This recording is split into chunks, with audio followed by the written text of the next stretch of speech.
Good morning. Yeah. Okay.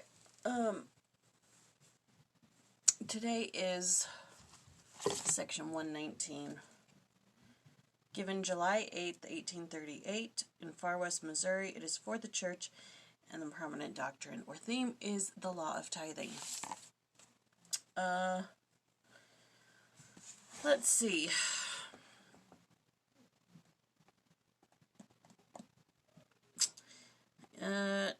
Joseph Smith inquired of the Lord, how much are his servants supposed to pay in tithing, and how they should be deposited.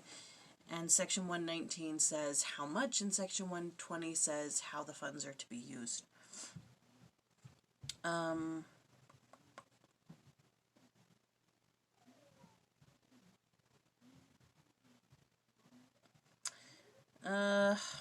Yeah.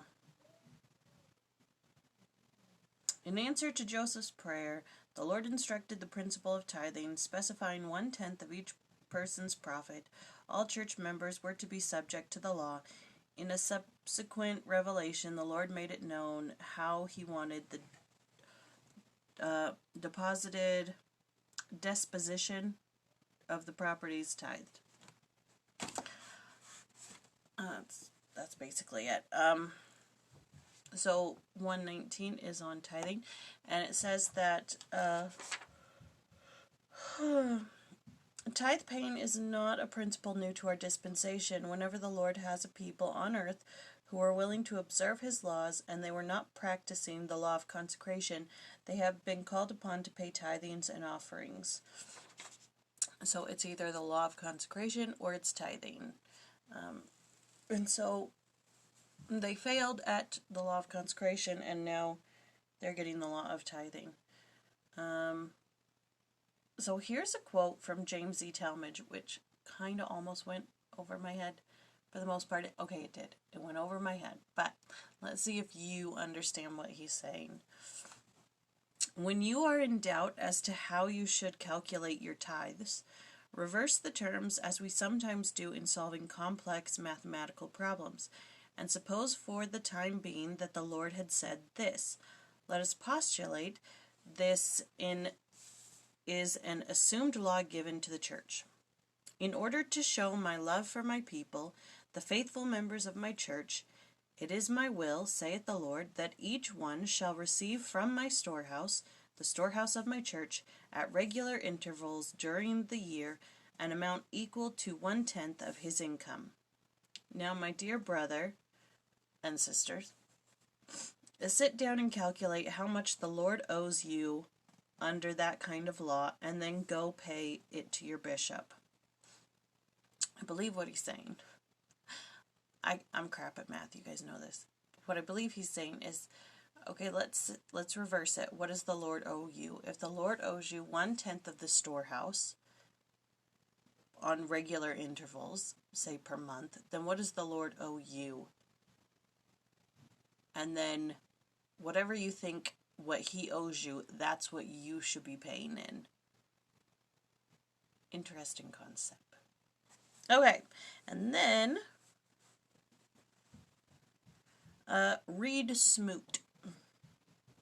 I want to say to you that the law of tithing is not a question of dollars and cents alone. I believe that the man who pays his honest tithing to God will not only be blessed by God himself, but that the 9/10 will reach farther than the other 10/10 would if he did not obey the law.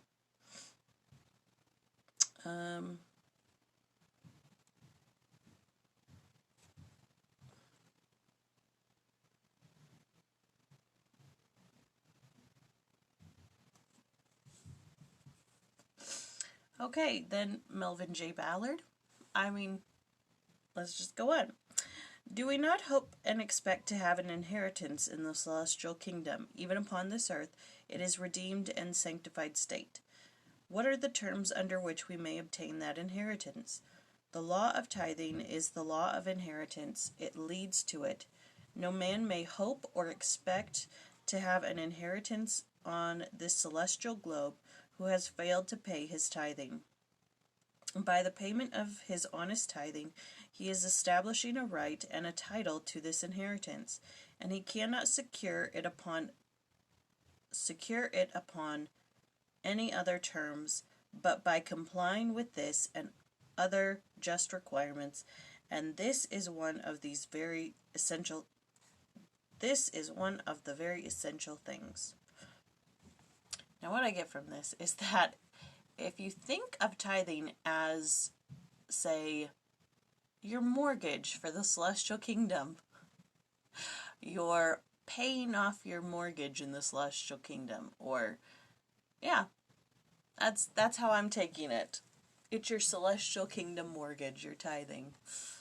All right, one last one.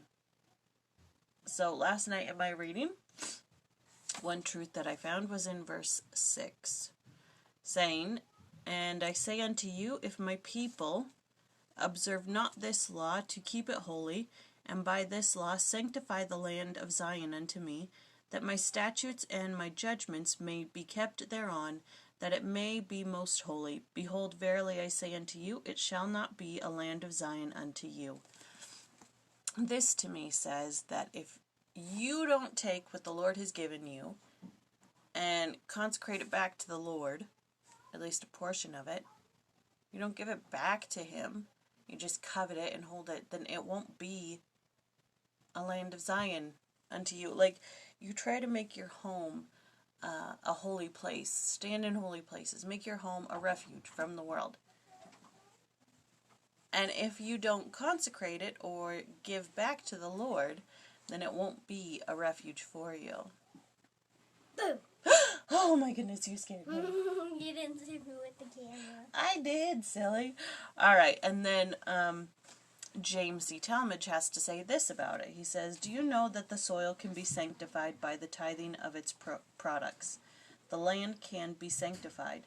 There is a relationship between the elements and forces of nature and the actions of men." So this one, I think, is a little bit more like if you farmed and then you gave some of that produce to the bishop's storehouse. You gave of its tithing, it'll sanctify the land. Anyways, oh my goodness, you scared me. Alright.